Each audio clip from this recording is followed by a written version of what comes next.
The Interstellar Combat Academy, perched on Kara Station like a monument to bureaucratic ambition, orbiting a dying star that cast everything in shades of amber and regret. Whoever had decided that training the galaxy's future elite warriors in the gravitational shadow of stellar death had either possessed a profound sense of irony or a complete lack of imagination.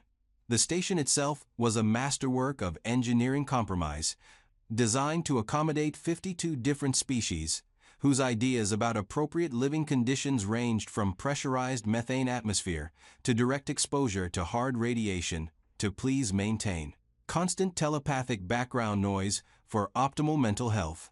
The result was a facility that looked like someone had taken architectural blueprints from every known civilization, thrown them into a blender with a generous helping of safety regulations, and then built whatever emerged from the chaos. Corridors twisted and branched to accommodate beings who moved by slithering, floating, phase shifting, or what appeared to be controlled teleportation. The gravity varied by section in ways that would have given Newton a migraine, and the atmospheric processors worked overtime to maintain breathing environments that wouldn't immediately kill anyone important. Today marked the quarterly bonding protocol ceremony, an ancient tradition that had somehow survived the transition from primitive tribal rituals to interstellar military procedure without losing any of its essential absurdity. The ceremony matched Vex-class warbeasts with suitable combat partners through a selection process so mysterious that entire academic departments had been founded on the futile attempt to understand its underlying logic. These weren't ordinary military animals. They were living weapons capable of turning the tide of entire battles, creatures whose partnership could elevate a mediocre soldier into a legend and whose rejection could end military careers before they properly began. 317 cadets from across the known galaxy stood in formation within the station's primary assembly hall, a cavernous space designed to accommodate beings whose physical requirements defied conventional architecture. The Korathi Imperium contingent dominated the center of the formation, their natural combat armor gleaming under the artificial lighting, like a collection of walking monuments to martial excellence. Each Korathi stood exactly 7 feet tall, their chitinous exoskeletons bearing the ritual scars that marked them as born warriors from a culture that considered peaceful death a form of personal failure. Adjacent to them, the Nexari collective representatives maintained perfect synchronization, their shared consciousness allowing them to move as a single organism despite occupying multiple bodies. Their pale blue skin flickered with the subtle bioluminescent patterns that indicated active mental networking, a display of cognitive superiority that had intimidated enemy forces across 12 star systems. The Nexari had revolutionized tactical warfare through their ability to process battlefield information as a unified intelligence, making decisions with a speed and accuracy that individual minds simply couldn't match. The Void Walkers occupied their own section of the formation, though occupied was perhaps the wrong term for beings who existed partially outside normal spacetime. They flickered in and out of visible spectrum like living ghosts, their semi-corporeal forms shifting between states of matter in ways that made standard military equipment largely irrelevant. A Void Walker could phase through enemy defenses, materialize inside hostile positions, and disappear again before conventional weapons could target them effectively. Near the rear of the formation, looking about as impressive as a collection of spare parts waiting for assembly, stood the human contingent. 15 individuals who had somehow qualified for elite combat training despite belonging to a species that most military databases still classified under recent editions, with a footnote about potential support applications. Cadet Riven, Blackwood occupied the back corner of the human section, maintaining regulation posture while simultaneously trying to achieve invisibility through pure force of will. The humans were, by any objective measure, the least impressive specimens in the entire assembly. No natural armor, no exotic abilities, no technological enhancements that weren't available as aftermarket modifications. They looked like someone had taken the basic template for sentient life and forgotten to add any of the interesting features that made other species suitable for military service. Their presence at the ceremony was widely regarded as a diplomatic courtesy, a gesture toward the species that had recently joined the galactic community and needed to feel included in important events. The bonding protocol itself dated back to the earliest days of interstellar warfare, when the first Vex-class warbeasts had been discovered on the abandoned worlds of the predecessor civilization. These creatures possessed intelligence that bordered on sapience, combat capabilities that could level city blocks, and selection criteria that defied every attempt at scientific analysis. They chose their partners through instinct, intuition, or some combination of factors that had resisted centuries of xenobiological research. Warbeasts didn't bond with strength or intelligence or tactical skill in any predictable pattern. They selected partners based on compatibility factors that existed somewhere beyond measurable characteristics, following ancient instincts that had been refined over evolutionary timescales that made recorded history look like a brief footnote. The successful partnerships produced combat teams so effective that military strategists built entire operational doctrines around their capabilities. Commander Varix of the Korathi Imperium stepped forward to begin the formal ceremony, her voice carrying the kind of authority that could stop small wars through sheer intimidation. The opening rituals required acknowledgement of the ancient traditions, formal recognition of each participating species, and ceremonial invocation of the bonds that connected warrior to beast across the vast darkness between stars. The speech was delivered in 17 different languages simultaneously, creating a cacophony that would have impressed professional linguists and confused everyone else. The assembly hall's atmospheric processors worked overtime as the ceremony continued, maintaining breathing environments suitable for beings whose biochemistry ranged from carbon-based to silicon-based to forms of organized energy that existed in states of matter not adequately covered by standard textbooks. The gravity generators hummed with the strain of accommodating species whose preferred conditions varied from 1/10 standard gravity to pressures that would flatten most creatures into decorative puddles. Then the containment barriers retracted, and everyone remembered why they were really there. Shadowmaw emerged from the holding chambers like a force of nature that had decided to attend a formal gathering. The warbeast stood nearly 30 feet tall, his obsidian hide absorbing light in ways that seemed to create patches of concentrated darkness around his massive form. 6 limbs ending in claws that could carve through starship armor supported a body built for destruction on a scale that made conventional weapons seem quaint. His head, roughly the size of a small spacecraft, housed sensory organs that could detect threats across multiple dimensions of spacetime. The creature's presence filled the assembly hall the way darkness fills a room when the lights go out completely, and with an authority that made questioning it seem like a category error. Plasma energy flickered between his teeth when he opened his mouth, creating the kind of display that reminded everyone present why warbeasts were considered strategic assets rather than merely exotic pets. The Korathi contingent straightened into postures so rigid they could have been used as architectural supports. Their cultural programming had prepared them for this moment since hatching, and they radiated confidence with the intensity of a small star. Korathi warriors had bonded with warbeasts more frequently than any other species in recorded history, a statistical dominance that their military academies cited whenever anyone suggested that other civilizations might also possess martial virtues worth considering. Shadowmaw began his inspection with the methodical precision of a quality assurance specialist examining products on a manufacturing line. He approached the first Korathi cadet with movements that suggested barely contained power, each step causing minor vibrations in the station's superstructure. The cadet executed a combat display that had required years of training to master, demonstrating weapon forms that could slice through reinforced battle armor with artistic grace. Shadowmaw observed the performance with what might have been polite interest, lowered his massive head to sniff the cadet from multiple angles, and moved on after exactly 12 seconds.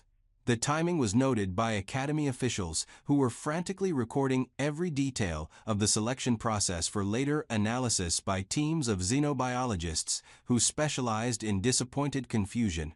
The pattern continued through the Korathi ranks with mechanical consistency. Perfect specimens of warrior evolution demonstrated their obvious qualifications for partnership with a living weapon, received thorough olfactory examination, and were dismissed with the casual efficiency of someone sorting mail. By the 10th rejection, the Korathi commander's expression had progressed through confusion and surprise to the kind of barely contained fury usually reserved for diplomatic incidents. The Nexari collective received similar treatment, though their dismissals carried additional complexity since the shared consciousness allowed them to experience rejection as a unified emotional event. Their attempts at establishing telepathic contact met with the mental equivalent of a soundproof wall, and Shadow Maw moved through their ranks like someone ignoring persistent advertising messages. The Void Walkers tried phasing in and out of visibility, demonstrating their ability to exist in multiple states of matter simultaneously. Shadow Maw watched their displays with the mild curiosity of someone observing an interesting but ultimately irrelevant magic trick. Their exotic abilities, which had revolutionized stealth warfare across 3 galactic sectors, apparently held about as much appeal as entertainment programming during commercial breaks. Species after species received the same thorough examination, followed by polite dismissal. The Titangent-born, whose rocky exteriors could withstand direct hits from orbital bombardment weapons, might as well have been decorative landscaping. The Psi-Lords, who could manipulate reality through focused mental energy, were ignored with the thoroughness usually reserved for background noise. Even the quantum engineers, whose technology could fold space-time into useful configurations, received the kind of cursory attention typically given to instruction manuals for products nobody intended to use. The Chronarchs, beings who experience time as a navigable dimension rather than a one-way street, attempted to demonstrate their temporal manipulation abilities by creating localized time dilation fields. Shadow Maw watched their chronological gymnastics with the patience of geological formations before moving on with the same methodical precision he'd maintained throughout the inspection process. The rejection pattern was becoming impossible to ignore, and the assembly hall buzzed with the kind of nervous energy that accompanies the realization that carefully laid plans are deviating from their approved trajectories. Academy officials consulted their data tablets with increasing desperation, searching for historical precedents that might explain why a war beast was systematically dismissing every candidate who looked qualified according to conventional military wisdom. The whispers grew more urgent as Shadow Maw approached the final sections of the formation. Senior officers attempted to maintain professional composure while privately calculating the diplomatic disasters that would result from a ceremony where nobody was selected. Interspecies relations were complicated enough without adding the political ramifications of having to explain to 52 different governments why their finest military specimens had been deemed unsuitable by a creature whose opinion carried more weight than most planetary defense councils. By the time Shadow Maw reached the human section, the assembly hall had fallen into the kind of expectant silence usually associated with public executions and tax court proceedings. The war beast paused before the small group of humans, his massive head tilting slightly as if he was reconsidering whether they warranted the energy expenditure of a proper inspection. The humans, to their credit, maintained military bearing despite looking like someone had accidentally invited office workers to a superhero convention. They possessed no obvious qualifications for partnership with a living weapon, no cultural traditions of martial excellence, no technological advantages that weren't available as standard equipment modifications. Their most impressive collective feature was their apparent determination to avoid making eye contact with a creature that could step on them without breaking stride. Riven had spent the entire ceremony trying to convince himself that being overlooked would actually represent the Recroncy optimal outcome. After all, humans had only joined the galactic military structure 47 years ago, and their contributions had been limited to technical support and logistical coordination. They were competent at solving problems and maintaining equipment, but actual combat partnership with a strategic class war beast seemed like the kind of responsibility that should be reserved for species with more impressive credentials. Shadow Maw began examining the human cadets with an approach that differed subtly from his treatment of the other species. The casual dismissiveness was replaced by something that resembled actual interest, as if he'd finally encountered specimens worth serious consideration. He inspected the first human with the thoroughness of someone conducting scientific research, his sensory organs analyzing everything from biochemical signatures to electromagnetic field patterns. The first several humans received comprehensive examinations before being rejected, but these dismissals carried weight rather than the perfunctory dismissal that had characterized his treatment of the supposedly superior species. Shadow Maw was making actual decisions, rather than simply eliminating obvious non-candidates, evaluating each human according to criteria that remained mysterious, but were clearly more complex than the simple incompatibility he demonstrated with everyone else. When Shadow Maw reached Riven, the assembly hall had achieved the kind of absolute silence usually reserved for religious experiences and natural disasters. Every sentient being in the facility focused their attention on the interaction between the massive war beast and the human who was trying desperately to look like professional military material, despite his uniform's apparent determination to suggest otherwise. Shadow Maw lowered his enormous head until his sensory organs were level with Riven's face, a positioning that required the war beast to fold his massive frame into a configuration that looked profoundly uncomfortable, but which he maintained with the patience of continental drift. The examination that followed was exhaustive to a degree that bordered on the archaeological, covering everything from breathing patterns to involuntary muscle responses to the subtle electromagnetic signatures that accompanied human neural activity. The inspection continued for what felt like several geological epochs, but was probably closer to 8 minutes, during which every individual in the assembly hall held their breath and tried to process what they were witnessing.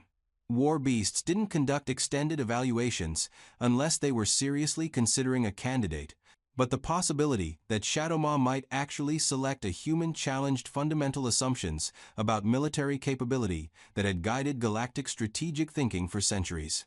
Then Shadow Maw sat, folding his massive limbs beneath him in the unmistakable position that indicated a war beast had made his selection. The movement was deliberate and final, the ancient signal that a bonding choice had been completed and would not be reconsidered. His luminous eyes remained fixed on Riven, with the kind of unwavering attention usually reserved for matters of critical strategic importance. The silence that followed was the kind that accompanies paradigm shifts and the collapse of carefully maintained worldviews. Academy officials stared at their recording equipment as if the devices might suddenly display information that would make sense of what had just occurred. Representatives from 51 other species struggled to process the implications of being passed over in favor of candidates whose qualifications could fit on a small index card, with room left over for personal notes. Commander Varix approached the bonded pair with movements so careful they could have been used as instructional material for diplomatic protocol courses. The formal confirmation process required her to activate the ancient communication matrices that would allow Shadow Maw to express his choice in terms that could be officially recorded and transmitted to the relevant governmental authorities across the galaxy. The war beast's response, when it emerged through the translation systems, struck the assembly hall like a lightning bolt made of pure bewilderment. Handler of Storms. The designation made no immediate sense to anyone present, including Riven, who was reasonably certain he'd never handled anything more meteorologically significant than an umbrella during unexpected weather. Storm handling wasn't mentioned in human military training curricula, nor did it appear in any of the Academy's extensive theoretical coursework on war-beast partnership dynamics. The phrase seemed to reference some aspect of human capability that had escaped the attention of every xenobiologist and strategic analyst in known space. But Shadow Maw radiated satisfaction with his choice, and warbeast selections were considered legally binding by every civilized government in the galaxy. The ancient creatures had maintained a perfect success rate in handler selection across recorded history, even when their choices seemed to contradict logic, statistical analysis, and common sense.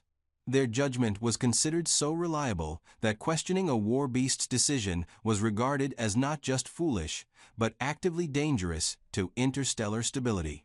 The formal bonding ceremony proceeded with the kind of stunned efficiency that accompanies unexpected but legally mandated developments. Riven found himself standing before Shadowmaw, while Commander Varix recited the ancient words that would create a partnership lasting until death, her voice carrying the bewildered tone of someone performing religious rituals in a language she didn't fully comprehend. The mental connection, when it formed, was nothing like the gradual awareness process described in Academy theoretical coursework. Instead of the gentle introduction that supposedly characterized war-beast bonding, Riven was engulfed by a tsunami of ancient knowledge and perspective that threatened to overwhelm his human consciousness entirely. Shadowmaw's mind was vast beyond comprehension, containing memories of battles that had shaped galactic history and insights derived from observing the rise and fall of entire civilizations. Beneath all that accumulated wisdom and experience, Riven sensed something that felt remarkably like amusement. Shadowmaw found the entire situation genuinely entertaining, as if he'd been waiting an extended period for someone to surprise the galaxy's carefully organized expectations. The warbeast's satisfaction with his choice radiated through their new mental link, with the warmth of a puzzle finally solved and a job well done. Through their connection, Shadowmaw began sharing the knowledge that explained his unexpected selection. Humans, it appeared, possessed a characteristic that had escaped the notice of every other species in the galaxy despite its fundamental importance to warbeast partnership effectiveness.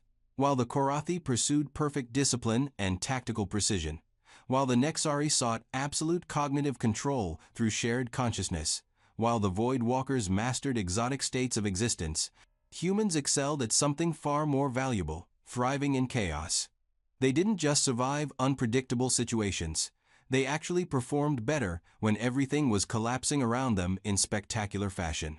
War beasts were creatures of controlled destruction, living weapons whose battlefield effectiveness depended on their ability to adapt to rapidly changing tactical conditions.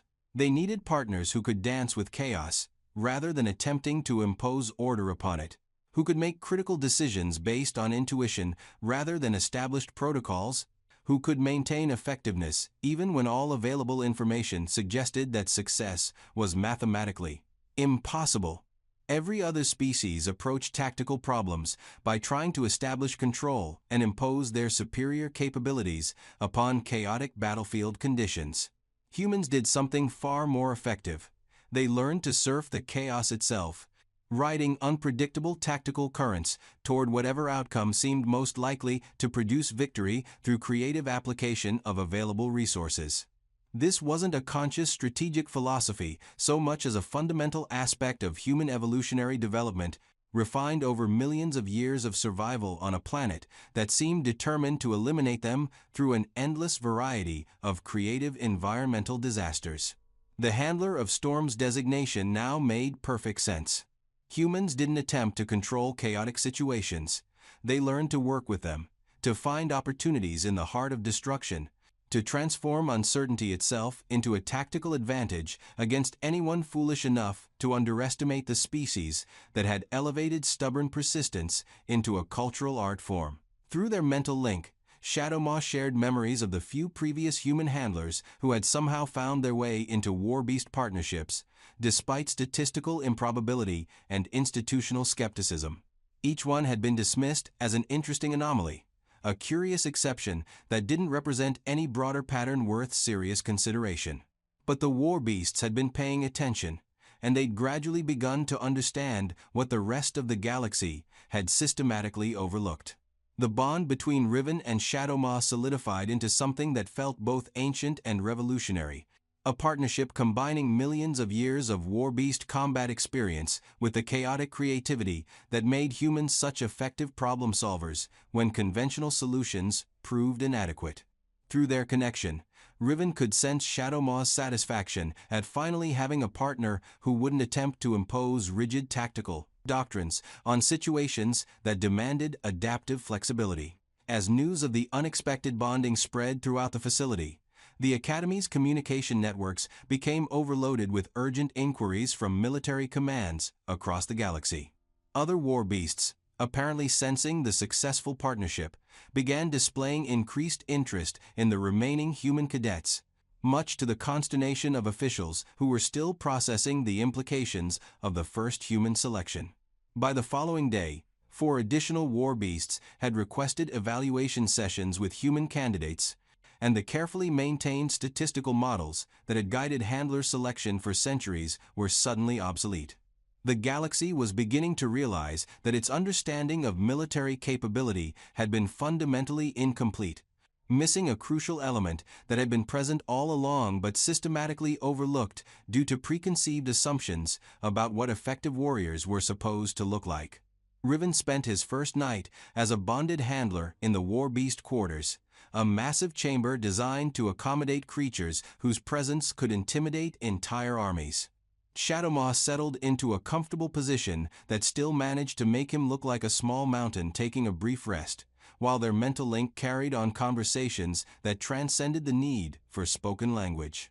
The war beast shared tactical knowledge accumulated across countless battles, partnership experiences with handlers from dozens of different species, victories and defeats that had influenced the current political landscape of known space. But underneath all the military history was a thread of anticipation, a sense that the galaxy was about to discover something it should have recognized much earlier. Humans weren't just another species to be cataloged and assigned appropriate roles within the established galactic hierarchy.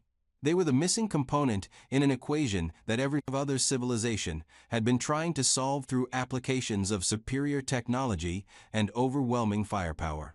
The secret wasn't in building more advanced weapons or training more disciplined soldiers. It was in learning to work with uncertainty rather than against it. The irony would have been obvious to anyone willing to examine the situation objectively.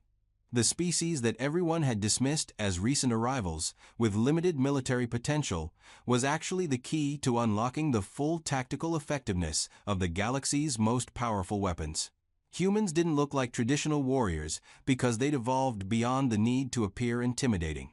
They'd learned to achieve victory by being systematically underestimated, by transforming their apparent disadvantages into tactical assets that their enemies never anticipated. As Riven gradually adapted to the constant presence of Shadowmoss consciousness in his mind, the mental link carried echoes of ancient satisfaction and anticipation.